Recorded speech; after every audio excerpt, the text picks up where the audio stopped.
name is Emily Fournier, a marketing specialist here at Workplace Options, and today I'm here to talk to you about grief. What is it, what causes it, and what can be done about it? Later in this episode, I will be joined by Malika Sharma, Director of Bespoke Learning Solutions here at Workplace Options, who will talk us through what those heavy, unwanted thoughts and feelings are all about, what we can do to process them, and how we can heal and move on from or perhaps with them. But before I speak with her, I'd like to examine the importance and relevance of understanding grief in a world of constant loss and change. What's your it? That is the question renowned thought leader and keynote speaker Julia A. Nicholson raises at the start of her TED Talk aptly titled, "The Way We Think About Loss and Grief is Dead Wrong." According to Nicholson, this it is something that absolutely every single one of us has in common, even though oftentimes we can't see it, and that it is grief. But as she notes, for too long now, the term grief, and even more so the term mourning, has been used exclusively in the context of death, the loss of a loved one, a friend, or an acquaintance, not due to distance, not due to falling out or a natural moving on, but due specifically to death. And even though the processing such an event requires can surely unfold in a myriad of ways, the terms grief and mourning are almost always understood to occur as a reaction or in the aftermath of death. But as Nicholson goes on to explain, grief is an elusive feeling. It's a hard thing to pin down in and of itself, let alone hard to define or contextualize. Grief can be felt long before, during, or long after a loss or unwanted change. And these troubling events don't need to pertain exclusively to death either. They can include the loss of a marriage or a relationship, the loss of a job or financial stability, the loss of one's health, their physique, the loss of homes and dreams, loss of faith, loss of identity, and perhaps, now more than ever, the loss of a world you thought you knew, a future you once thought was yours, forever out of reach. And I can tell you this much, every single person listening to this podcast, every single person out there in the world is actively grieving. How can I be so sure? Because, as best-selling author and podcast host and Duke University professor Kate Bowler puts it best, if there are things that we can't change, that's when grief begins. Everyone is grieving for something that they lost over the result of the pandemic. Whether that was the loss of a loved one or just the loss of a life unlived, a path that couldn't be taken, an opportunity that was missed. Even now, people are grieving because, although the phrase is everywhere, whether some people can pinpoint exactly where the source of the change is, normal, as we knew it in 2019, is gone forever. Our lives today are the result of an unwanted, unstoppable change. And that's bound to come with huge feelings of loss for so many different reasons. And I think that's something we really need to come to terms with as a key part of our journey to understanding grief because, while there always seems to be competition when it comes to mental health, your problems aren't as bad as my problems, or my problems aren't as bad as your problems, I think that this is particularly an issue when it comes to grief, and how we process it and allow or disallow ourselves to grieve. If you feel a sense of sadness, or a sense of loss or emptiness, or if you feel like there's suddenly an absence in your life after you leave a job you loved, whether that's because you needed or wanted to, or whether it was out of your control, these feelings aren't any less valid than those of someone who lost their spouse, or their parents, or their child. The world is big enough to provide a space for their grief and their healing, and your own. But in our society, this just isn't something that's well known, or rather, it's just not something that's believed. A quick Google search on grief generates narrowed articles on dealing with grief for the loss of a, quote, loved one, or the stages of grief, and whether that's 5 stages or 7 stages, and what they are. Even in the US, the latest edition of the DSM-5, also known as Psychiatry's Bible, recently included a diagnosis, prolonged grief disorder, that categorizes long-term grief as a mental illness that needs to be treated, much to many psychiatrists' chagrin, essentially putting a time frame on how long it's okay to grieve. Even amongst our own social networks, there's a hesitancy to create a space for grief. Not only do we oftentimes fail to acknowledge or offer support for symbolic losses, but we also establish strict boundaries for what can be considered the more acceptable instances of grief, like the loss of a loved one. According to licensed grief counselor Jamie Cannon, we offer pleasantries like, "I'm so sorry for your loss," or "my condolences," to separate and create distance between what is most important to us from the devastation that someone we know is experiencing. We say things like, "Let me know if you need anything," or "Don't hesitate to reach out," to put the ball in the bereaved individual's court, effectively ensuring that their grief remains theirs to deal with and work through, rather than having to face it ourselves. Then, as time passes, we wait for order to be restored, for our friends and family to come out of their bereavement unchanged, their grief processed, packaged, and tucked away as if it were a gift they had no need for and could simply shove in the back of their closet. We ask questions like, "Are you okay?" that only leave room for the affirmative response, and we ostracize those whose answer is the negative, who we perceive to be changed or, quote, not the same as a result of their grief. And we lack a response or course of action for when people continue to carry their grief long after we expected them to drop it. But the reality is, it is exactly these collective or societal responses to grief that make it so hard to process and lead to what we perceive as disordered responses to grief. As Eleanor Haley, co-founder of What's Your Grief, explains, grieving people already feel like they're wearing a scarlet letter. Whether or not others know about their loss, they know they're walking around with a hidden dimension that can only be mentioned in specific ways with certain people. Out of lack of support and internalization of these notions, that it's weird or abnormal for them to be hanging on to their grief, and suddenly you have a large populace of people who are now repressing or ignoring their grief, thinking it will go away faster by doing so, but really only making it so much worse in the long run. As Joanne Cacciatore, professor at Arizona State University and founder of the Mist Foundation, warns, it's when we're shut down and pretend that grief didn't happen and suppress and inhibit our own emotional experiences that we suffer even more. This might include experiencing stress, anxiety, irritability, or restlessness, not necessarily because of the grief that we feel, but because of our internalized impatience or intolerance for it. That's why, in a world of constant loss or unwanted change, it's becoming increasingly necessary that we reconsider how we respond to grief. In fact, I think the case can be made that a lot of the issues that we're dealing with right now, such as burnout, a rise in violence, a mass exodus of workers, rise in depression, suicide, and all these other issues, is perhaps rooted in our collective avoidance of grief, which is ultimately yet another loss for us. As Dr. Mary Frances O'Connor of the University of Arizona discusses in her new book, The Grieving Brain, The Surprising Science of How We Learn from Loss and Love, there's really something to be gained from shifting our perception of grief as a disordered, abnormal, and depressive state to a form of learning, an adaptive process that helps us to progress and continue on with our lives in a productive and forward-thinking way. As the University of Washington avers, grieving is important because it allows us to free up energy that is bound to the lost person, object, or experience so that we might reinvest that energy elsewhere. Adding, until we grieve effectively, we are likely to find reinvesting difficult. A part of us remain tied to the past. Even in the workplace, people might not really care or think too deeply about the loss of the physical, in-person workspace, but their employers do, with many of them grappling with fear and uncertainty about how to move forward, which ultimately is a form of grief. Dealing with unwanted change. And you can see what happens to those employers when they try to swallow and suppress or ignore that grief. They try to force the return to a work environment that just doesn't work for people anymore.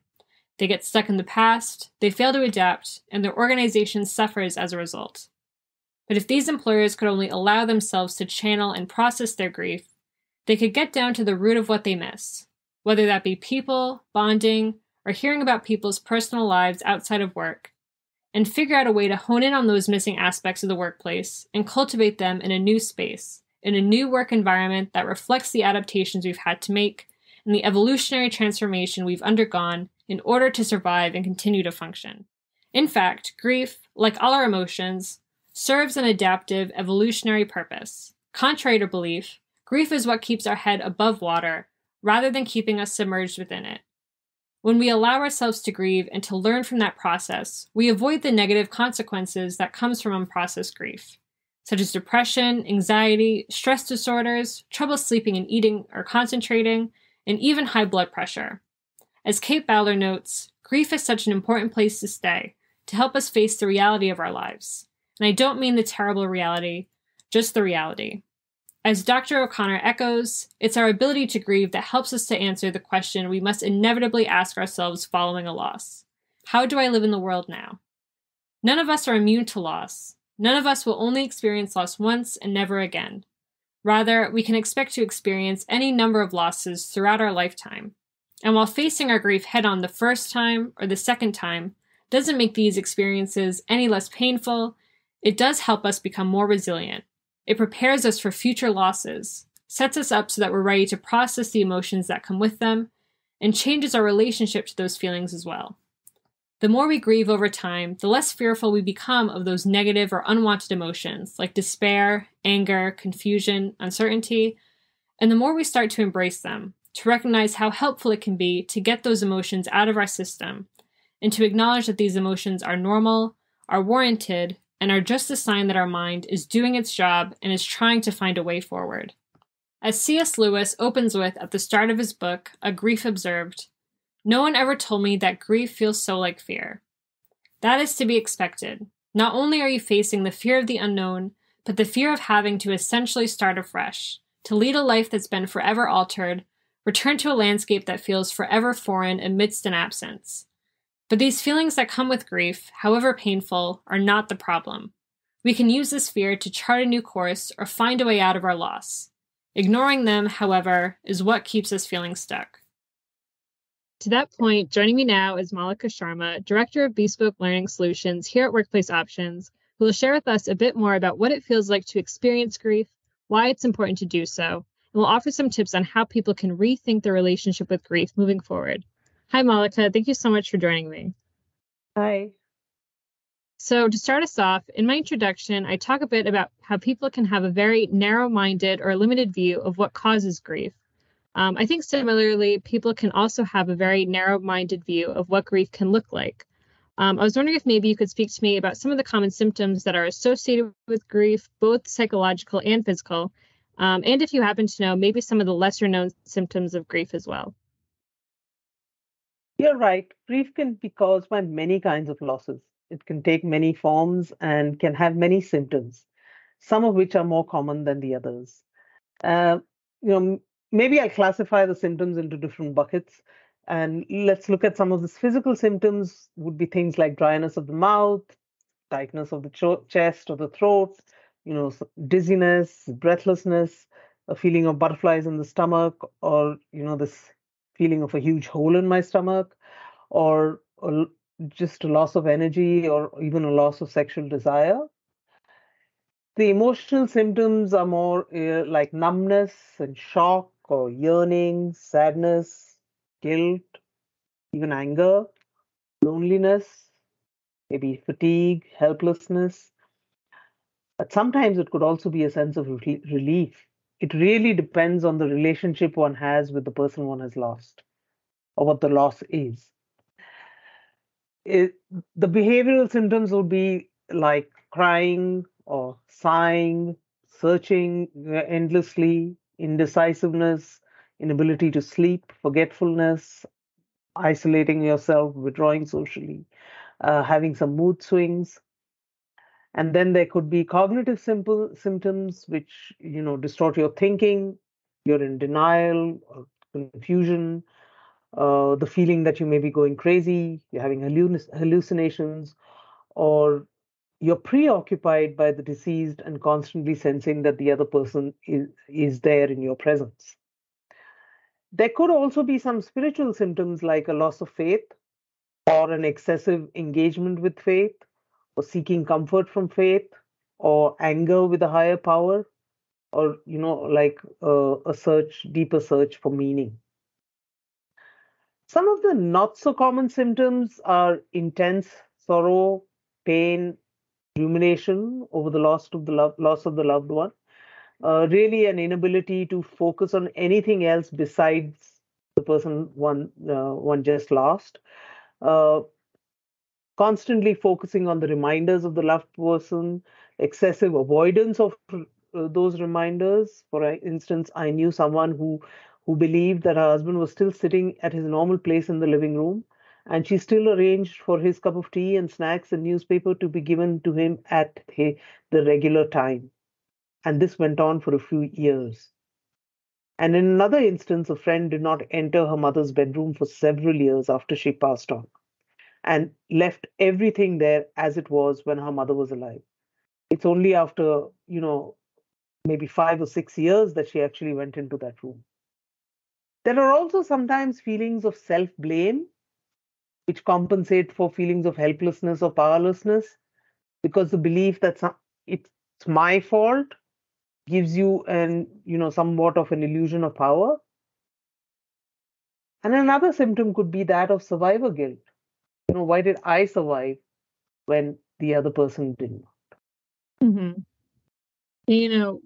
going through, I guess, all of these different symptoms that can happen, I guess I'm curious to know what your take is on, the 5 stages of grief, or perhaps the new prolonged grief disorder diagnosis. Like, do you think that grief is something that can be categorized, like symptoms happen in a certain way, or they all happen in a single person? Do you feel as though the prolonged grief disorder diagnosis, I guess, is, reinforcing this idea that grief has a time frame, or that people should be able to, move on or get over it within 6 months to a year? See, grief is a natural response to loss. For most people, the symptoms of grief begin to decrease over a period of time. However, for a small group of people, the feeling of intense grief persists, and the symptoms are pretty severe and interfere with their ability to live a meaningful life. I do like that 5 stages model of Elizabeth Kubler-Ross because it helps us understand and normalize the different emotions a person experiences after a loss. And really, that's for any kind of loss. The prolonged grief disorder is also commonly known as complicated grief or a persistent complex bereavement disorder. For a diagnosis of this, the loss of a loved one should have occurred for at least a year for an adult and 6 months for a child or an adolescent, along with some other symptoms that have been defined. I do think that this may really be too short of a window to conclude that it is not normal. There is no timeline for grief, and people grieve in their own unique ways and at their own pace. And not all grief that lasts longer than a year needs to be classified as a disorder or something that is not normal. Grief is very personal, and maybe it's not okay for another to define what kind of grief is normal and what is not. Right, exactly.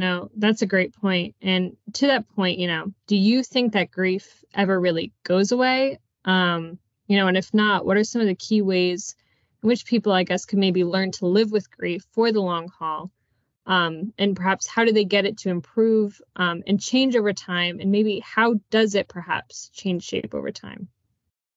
So I like this quote from an anonymous source which says, "You don't get over it, you get through it. It doesn't get better, it gets different." Mhm. The grief never really goes away, but in the course of time, life starts taking over and the relative size of the grief reduces. But the grief always stays in some form, a sense of loss, a memory, a wish, a remembrance, nostalgia, a dream, a thought that wouldn't it be nice if I could ask my father this? Or my mother used to make this dish for me, and so every time I make it, I feel sentimental. Right. So it's, it does improve over time. And if it doesn't improve over time for somebody, then they really should get some professional help. hmm and I do think it's interesting, though, that you talk about how, grief can last the course of a lifetime, because I wonder, why do you think it is that we then, as a society, are so reluctant or afraid to talk about grief? Why is it so stigmatized and unknown, even though it's such an integral and universal part of the human experience? So I think people in general are afraid of talking about all emotions. Most people don't even have the vocabulary to talk about their feelings, they just don't know how to. In that backdrop, it becomes even harder to talk about something so personal and unique, something that makes you cry and may make you feel weak. There is this myth that one needs to be strong, but grief breaks even the strongest amongst us sometimes. Another possible reason people don't talk about it may be because it reminds them of their own mortality and vulnerability. Right. You know, I do totally understand, that fear of grief, but I am wondering, what are perhaps maybe some lessons or advantages that could be gained if society created a space to, really talk about and experience and explore our grief? And I guess, what are some ways in which people could work toward creating that space? So there are several support groups that do exist, and often people come to therapy to help deal with their grief. I think if society allowed for more grief conversations and sharing, people could normalize their grief experiences and also learn different coping mechanisms that may have worked for others. Just by listening to how others cope through their grief can sometimes give you the courage to navigate your own grief more successfully. Because, as I mentioned earlier, you can't go around it, you just have to go through it. Right. You know, in addition to that, I wanted to ask you, why is it so important for people to be able to recognize and process their own grief, especially, in this day and age? I think it's important because that's what helps them move through it. In the past, and this is true even today in many cultures, it certainly is true in India, where I come from. When someone passes, the whole family, the extended family, and the community come together to be with the bereaved. There are lots of rituals that are performed, and organizing all of that takes some doing. And then there is always somebody to talk to and share one's grief with, because the sharing of grief really helps lessen it. The bottom line is when people are not nobody is really left alone in their grief. Now, that ability to grieve together got severely challenged during the pandemic, which is what made it so hard as people were left alone in their grief. Most societies, however, do not have this concept of communal grieving, and people are often isolated in their grief. In any case, societies are progressing towards being more individualistic, and that reduces the support people receive from being an integral part of a community, whatever that community may be. So people often grieve alone, and that means they need to understand their grief and learn how to go through it. I like this analogy of the whirlpool of grief. As the river of life flows, it drops off a cliff when there is a loss. And what gets generated at the bottom of that cliff is a whirlpool of grief and all its accompanying emotions. It's only once you get to the phase of acceptance of the reality of that loss does your river of life continue on its path. And sometimes we need help coming to that acceptance of that loss. Wow, I really love that.